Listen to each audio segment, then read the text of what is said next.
Drew McIntyre और Kevin Owens की नई टीम ऑलरेडी स्क्रीन पे दिखाई दे रही है। टिफनी स्ट्रैटन कैश इन कर चुके हैं नया जैक्स पे और भाई सोलो सिकोआ ने एक नई चेतावनी दे दी है पॉल हेमन को before Monday night raw on Netflix. SmackDown को करेंगे रिव्यू। वीडियो को आप एंड तक देखते रहें, चैनल पर तो सब्सक्राइब करें और उस नोटिफिकेशन बेल को भी ऑन करना ना भूलें।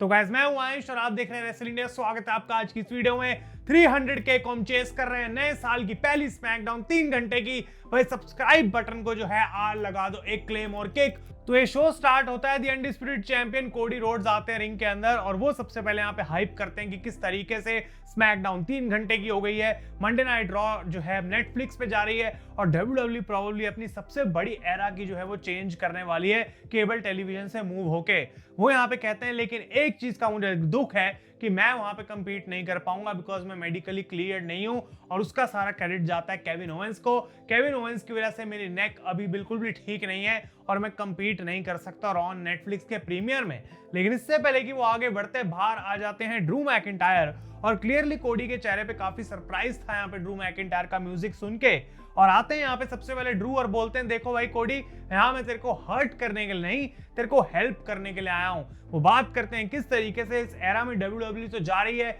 लेकिन कोडी रोड्स उसका क्वार्टरबैक है, यानी कि मेन प्लेयर है सबसे ज्यादा। वो कहते हैं कि देख भाई मैं तो एक फ्रेंड की तरह तेरे से यहाँ पे बात करने आया हूँ और मुझे लगता है तेरे को एक फ्रेंड की जरूरत है बिकॉज जब सारे लोग तेरे टाइटल के पीछे पड़े हैं तो कौन तेरा सपोर्ट यहाँ पे कर रहा है। तो कोडी रोड्स यहाँ पे ऑब्वियसली इस बात को सोचते हैं कि ड्रू ये बात जो तू बोल रहा है तूने खुद भी सोची है। ड्रू मैकिंटायर कहते हैं मैं सब सच बोलता हूँ भाई। कोडी कहते हैं अच्छा तू सब सच बोलता है और वो फिर कंपेयर करना स्टार्ट करते हैं कि कैसे उनके और ड्रू मैकिंटायर के WWE करियर्स में काफी सिमिलैरिटीज हैं। जैसे वो गए WWE छोड़ के वापस आए और फाइनली उन्होंने इस कंपनी के अंदर सक्सेस पाया। लेकिन फिर भी कोडी रोड्स यहाँ पे ड्रू मैकिंटायर को कहते हैं कि मैं तेरे को बिलीव नहीं कर सकता हूं। वो कहते हैं कि at the end of the day जैसे सारे लोग मेरे पीछे पड़े हैं हाथ धोके, तू भी मेरे पीछे ही पड़ेगा और अगर तेरे को एक टाइटल मैच चाहिए तू ऑलरेडी मुझसे बोल बिकॉज मैं उस चीज के लिए हाँ कर दूंगा और जिसको मुझसे लड़ना है वो लड़ सकता है, मैं उस मोमेंट के लिए बिल्कुल रेडी हूं। लेकिन ड्रू मैकिंटायर अपनी बात को दोहराते हैं कि मैं यहाँ पे तेरे को हर्ट करने नहीं, तेरे को हेल्प करने के लिए आया हूं। और वो एग्जिट कर रहे होते हैं, एप्रन पे खड़े होते हैं और बोलते हैं कोडी रोड्स को तेरे को एक ही एडवाइस दूंगा that please watch your back. और जैसे ही ये बात वो बोलते हैं पीछे से केविन ओवेंस आके अटैक कर देते हैं कोडी रोड्स को और जब एक्चुअली में हेल्प करने का यहाँ पे मौका था ड्रू मैकिंटायर के पास तो कोडी रोड्स का साथ बिल्कुल भी दिया नहीं गया और उनको यहाँ पे वो अटैक करने देते हैं और केविन और कोडी के बीच में ये एक बार फिर से थोड़ी सी हीटेड ब्रॉल देखने को मिली और केविन वर्सेस कोडी को बहुत ज्यादा हाइप करा जा रहा है इस रॉयल रंबल लैडर मैच के लिए जहां पे दोनों टाइटल्स को रेस करा जाएगा to crown the undisputed WWE champion. तो बहुत अच्छे तरीके से ओपन करा गया शो को और ड्रू मैकिंटायर ने मेंशन भी करा कैसे वो ट्रांसफर विंडो का यूज करके आज स्मैकडाउन पे आए हैं ताकि वो कोडी की हेल्प कर सकें। लेकिन कोडी ने बहुत दूर से ड्रू मैकिंटायर की इस बू को जो है वो सूंघ लिया था और उनको पता था कि ये बंदा जो है बिल्कुल मेरी हेल्प नहीं कर सकता। इन दोनों का रोल अभी खत्म नहीं हुआ है शो के अंदर, उस पर मैं अभी आता हूं। लेकिन इसके बाद शिंस्के नाकामुरा का मैच होता है एंड्राडे के साथ और बिकॉज आज WWE के पास 3 घंटे थे, जैसा कि मैं कह रहा हूं शो बहुत ज्यादा स्लो पेस चल रहा था, सारी एंट्रेंसेस पूरी हो रही हैं, बिल्कुल ज्यादा कमर्शियल ब्रेक्स देखने को मिली और बिकॉज मैंने स्मैकडाउन को लाइव भी आज देखा बैठ के तसल्ली से तो वो भी एक रीजन हो सकता है कि शो स्लो लगा। लेकिन शो बेकार किसी भी एंगल से नहीं था। एक काफी अच्छा यहाँ पे रेसलिंग मैच देखने को मिलता है जहाँ पे शिंस्के नाकामुरा किनशासा लगा के क्लीन हरा देते हैं एंड्राडे को। तो कोई मौका नहीं है यहाँ एंड्राडे के पास टू गेट अनदर शॉट, अभी तो ऐसा बिल्कुल भी नहीं लग रहा बिकॉज मैच के बाद LA नाइट आते हैं बाहर और वो बोल देते हैं कि भाई जो चीज तूने मुझसे छीनी है नाकामुरा उस चीज को मैं वापस लेकर आऊंगा at any cost with everybody saying LA night और नेक्स्ट वीक के लिए इस मैच को ऑफिशियल कर दिया गया for the United states championship जहां नाकामुरा अपना टाइटल डिफेंड करेंगे अगेंस्ट LA नाइट। आज BFT लगाने की भी कोशिश करी नाइट ने नाकामुरा के ऊपर लेकिन वो प्लान उनका सक्सेसफुल हुआ नहीं। मीचिन का मैच होता है पाइपर निवेन के साथ जिनके साथ रिंग साइड पे the new and the longest training United states champion Chelsea green भी थी और यहाँ पे मीचिन हरा देती है पाइपर निवेन को और चेल्सी ग्रीन काफी ज्यादा शॉक्ड थी। अब यही प्रॉब्लम है यहाँ पे और WWE अभी स्टार्ट कर रही है तो मैं कुछ खास नहीं बोलूंगा लेकिन चेल्सी ग्रीन को टाइटल देने के बाद कितनी वैल्यू वो उस चैंपियनशिप की रख सकते हैं, क्या जेन्युइन कंटेंडर्स बिल्ड कर सकते हैं या ये मीचिन वाली फ्यूडी आगे खींचते चले जाएंगे, वो देखना इंटरेस्टिंग रहेगा। और अगर खींच भी रहे हैं तो क्या उसमें वो इंटरेस्ट बना के रख पा रहे हैं या फिर नहीं, लेकिन ये मैच यहाँ पे हुआ। अब आ जाता है रिंग में पॉल हेमन और वो हाइप करते हैं सोलो सिकोआ और रोमन रेंस के मैच को, जो मंडे नाइट रॉ नेटफ्लिक्स के प्रीमियर में होने वाला है, जहां पे डिसाइड किया जाएगा कि फाइनली ट्राइबल चीफ आखिर है कौन। यहाँ पे वो बात करते हैं कि कैसे रोमन रेंस और पॉल हेमन ही वो बंदे थे जिसने सोलो सिकोआ को ट्रेन करना शुरू किया था, ताकि जब सही टाइम आए, जब सही मौका आएगा, तो सोलो सिकोआ को ट्राइबल चीफ बनने का मौका दिया जाएगा और वो ही नेक्स्ट इन लाइन होगा रोमन रेंस के बाद। लेकिन एक्चुअली में सोलो ने वैसा किया नहीं, बिकॉज जब कोडी रोड्स ने रोमन को पिन करके उसकी रेन को खत्म किया, तो सोलो सिकोआ ने रोमन के बैग में से उसकी ऊला फाला चुरा ली, और वो ऊला फाला जो कि उसने कभी अर्न नहीं करी, जो कि उसको कभी बिलोंग नहीं करी, वो उसने रोमन रेंस से छीन ली। और यहाँ पे वो सोलो सिकोआ को अ ट्विस्टेड सन ऑफ अ बिच भी बुलाते हैं। वो कहते हैं कि देखो, उसके बाद उसने सबको एक एक करके बाहर कर दिया ब्लड लाइन से, बिकॉज उसको ये बात पता थी कि हम में से तो कोई उसको कभी एक्नॉलेज ऐसे करेगा नहीं, तो उसने टोंगन्स को साथ में रख लिया, जिनको यूएस के अंदर एंट्री अलाउड नहीं होनी चाहिए। जेकब फाटू को उसने अंदर बुला लिया, जिसको तो भाई यूएस के प्रिजन के बाहर कभी मौका नहीं मिलना चाहिए आने का, उसको तो बांध के कहीं पे रखो। और वो यहाँ पे बात करते हैं कि किस तरीके से इस Monday night Raw Netflix premiere में सिर्फ एक ही विनर होगा, बिकॉज ट्राइबल कॉम्बैट में विनर मिलना जरूरी है, और वो विनर होगा the original tribal chief Roman Reigns. तो सोलो सिकोआ ने इस टाइम तक बहुत सुन लिया था, और पॉल हेमन जैसे एग्जिट कर रहे थे,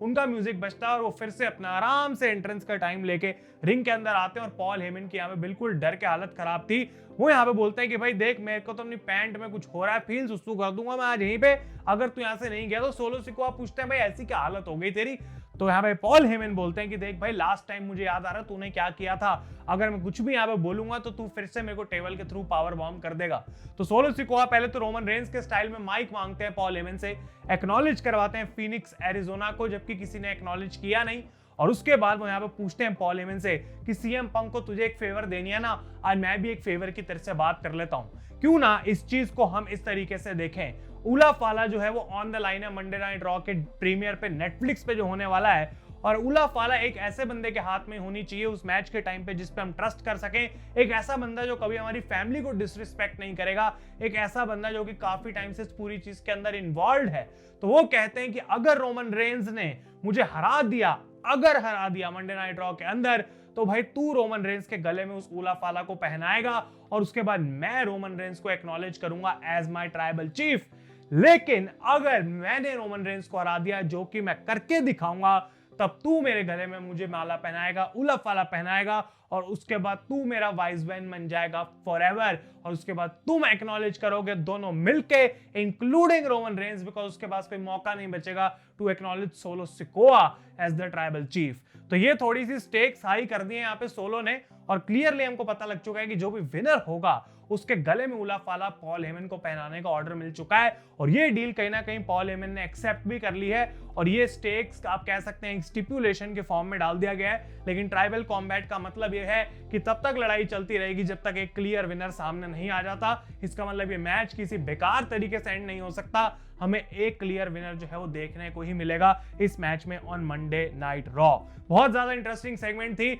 और इससे जो है आगे के स्टेक्स हाई हो जाते हैं। रोमन रेंस अगर आए स्मैकडाउन में तो और भी मजा आता भाई, एक शोडाउन देखने को मिले, कुछ फेस टू फेस सेगमेंट देखने को मिले, बट जो भी है भाई, Roman was nowhere to be found. इसके बाद डीआईवाई का मैच होता है मोटर सिटी मशीन गन्स के साथ for the tag team titles, और डीआईवाई ने क्लियर ऑर्डर्स दे दिए थे बैक स्टेज यहाँ पे प्रीटी डेडली को कि तुम्हें मेक श्योर करना है कि आज हम इस मैच को बिल्कुल जीत जाए, अगर ऐसा होगा तो हम तुम्हें मौका दे देंगे for the tag team titles. और निक ऑल्डिस को भी ये बात अब क्लियर हो चुकी थी बैक स्टेज आज कि लॉस गार्जा ने नहीं, बल्कि स्ट्रीट प्रॉफिट्स को प्रीटी डेडली ने ही अटैक करा, और अपोलो क्रूज बिल्कुल ठीक बोल रहे थे। तो यहाँ पे हमें मैच देखने को मिला जो कि बहुत अच्छा रेसलिंग मैच चल रहा था, tag team wise unbelievable chemistry in दोनों टीम्स के बीच में थी, और मजा आ रहा था देख के, और बिल्कुल इतना क्लोज चला गया था कि motor city machine guns almost आज टाइटल भी जीत गए थे। लेकिन उसके बाद देखने को मिलता है कि प्रीटी डेडली बाहर आते हैं, जो ऑर्डर उनको दिया जाता है बिल्कुल वैसा ही करा, लेकिन लॉस गार्जा उनको चेस करते हैं। तो ऐसा लगा कि शायद वो ट्रिक काम नहीं करेगी, और motor city machine guns almost दोनों को इकट्ठे टैप आउट करा देते हैं, चांपा और गार्गानो को, लेकिन वो भी नहीं हो पाया, बिकॉज आ जाते हैं यहाँ पे प्रीटी डेडली और गार्जा लड़ते हुए रिंग के अंदर, और गिर जाते हैं टैग टीम के ऊपर, जो कि डिस्क्वालिफिकेशन कॉज करता है। तो भले ही मोटर सिटी मशीन गन्स को आप विक्ट्री दे दो या फिर एक नो कॉन्टेस्ट के अंदर इस मैच को खत्म कर दो, जो मेन मुद्दा है वो ये है कि टैग टीम टाइटल्स अभी भी डीआईवाई के पास हैं। तो वो बहुत खुश हो रहे थे, और माइकल कोल बिल्कुल खुश नहीं थे इस बात से कि भाई किस तरीके से यहाँ पे चीजें देखने को मिली हैं, और क्लियरली निक ऑल्डिस कहीं ना कहीं इसको एक बड़ा मैच बनाने वाले हैं जहां मल्टीपल टैग टीम्स लड़ेंगी सारी की सारी, बिकॉज ये तो भाई सभी जो है टाइटल के पीछे पड़ गए हैं हाथ धोके। ये बहुत इंटरेस्टिंग होने वाला है, लेकिन रेसलिंग वाइज मैच बहुत जबरदस्त देखने को मिला। इसके बाद सैमी ज़ेन बैकस्टेज थे और कार्मेलो हेज उनको कन्फ्रंट करते हैं, लेकिन ऊसोस आ जाते हैं कार्मेलो के पीछे से और उनको ऐसा लगता है कि मेरे को कोई बैकअप करने आ रहा है, बट जब उनको पता लगता है कि ये तो ऊसोस आ गए भाई, तो वहां से कट लेते हैं। क्लियरली उनकी फट गई थी यहाँ पे। सैमी ज़ेन और ये दोनों ऊसोस इकट्ठे जा रहे होते हैं और केविन ओवेंस वहां पे आ जाते हैं और केविन ओवेंस को बोलते हैं जे ऊसो के भाई तू देख के चला कर, तू कहां पे चलता है। लेकिन केविन ओवेंस बदले में बात बोलते हैं कि you have to watch your back जे। तो सेम वो लाइन जो ड्रू मैकिंटायर ने कोडी रोड्स को बोली थी, अब केविन ओवेंस ने यहाँ पे जे ऊसो को बोली, और कोडी रोड्स जो है वो केविन ओवेंस का अपोनेंट है और जे ऊसो ड्रू मैकिंटायर का अपोनेंट है। तो क्लियरली ये जो कनेक्शन है केविन ओवेंस और ड्रू मैकिंटायर के बीच में, इसको आज एक्नॉलेज करा गया है स्क्रीन पे। और ये एम ही नहीं है कि आज एक बार दिखा दिया और फिर बाद में कोई रोल नहीं है इसका। ये बिल्कुल हमें ध्यान से चीजें देखनी पड़ेंगी कि एक्चुअली में कुछ दोनों मिलकर करना तो चाह रहे हैं, कुछ तो हिंट डब्ल्यूडब्ल्यूई यहाँ पे दे रही है। और इसके बाद कोडी रोड्स भी बैकस्टेज थे जिनसे निक ऑल्डिस बात कर रहे होते हैं और वो पूछते हैं कोडी क्या तू ठीक है? कोडी कहते हैं मैं बिल्कुल ठीक हूँ, लेकिन वो कहते हैं निक ऑल्डिस देख सिंपल सी बात है, तू एक बहुत अच्छा बॉस है, तू मेरे बारे में सोचता है, तू इस कंपनी के बारे में सोचता है कि मैं इंजर्ड ना हो जाऊं, लेकिन अगर तू मेरा बॉस है तो मैं भी एक चैंपियन हूं और मैं अपने शॉट्स खुद कॉल करने लायक होना चाहिए। वो कहते हैं कि मैं भाई केविन ओवेंस को बिल्कुल माफ नहीं कर सकता, और केविन ओवेंस क्या, केविन ओवेंस जैसा दिखने वाला भी कोई इंसान मुझे मिलेगा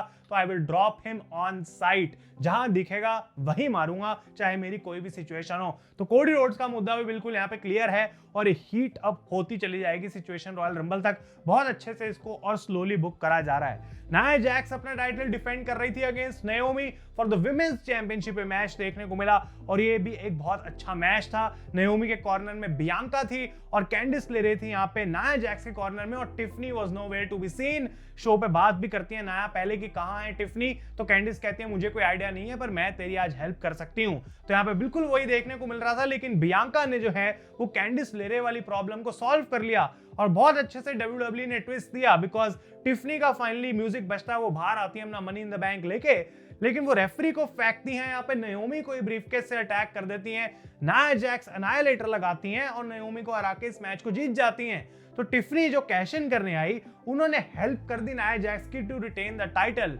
लेकिन उसके बाद कहानी में ट्विस्ट आया, बिकॉज जब नाया अपनी सेलिब्रेशन कर रही थी तो फिर पीछे से टिफनी आती हैं, अपना money in the bank briefcase लेके अटैक करती हैं यहाँ पे नाया जैक्स को और कैंडिस लेरे को। उसके बाद बियांका ऊपर से उठाती हैं यहाँ नाया को और एक केओडी फिनिशर लगाती हैं, और finally the most beautiful moonsault जो हमें देखने को मिलती है टिफनी की तरफ से, वो लगाती हैं, कैश इन करती हैं अपना money in the bank contract, and Tiffany pins Naya Jax to become the new WWE women's champion. काफी बढ़िया पॉप मिली, काफी टाइम से इंतजार था, बहुत बढ़िया सेटअप था और इतनी सारी एक्सपेक्टेशंस प्रेडिक्शंस होने के बाद भी, और बिल्कुल एक प्रोबेबिलिटी थी कि होगा ही ऐसा, ये तो प्रेडिक्टेबल है, लेकिन तब भी यहाँ पे टिफनी का जो मोमेंट दिखाया गया वो बिल्कुल एक ट्विस्ट के फॉर्म में दिखाया डब्ल्यूडब्ल्यूई ने, वो मुझे देख के बहुत मजा आया भाई। तो टिफनी नई चैंपियन बन चुकी हैं और यहाँ से अब ऑब्वियसली उनके नाया के साथ फ्यूड कंटिन्यू होगी, लेकिन इस शो का जो मेन इवेंट होने वाला था वो था Usos versus the blood line, और आज ऑफिशियली सैमी ज़ेन को एज ऊसोस ही एक्नॉलेज कर दिया सेम ग्रुप में, बिकॉज ये तीनों हीट करते करते क्राउड के थ्रू ही आए।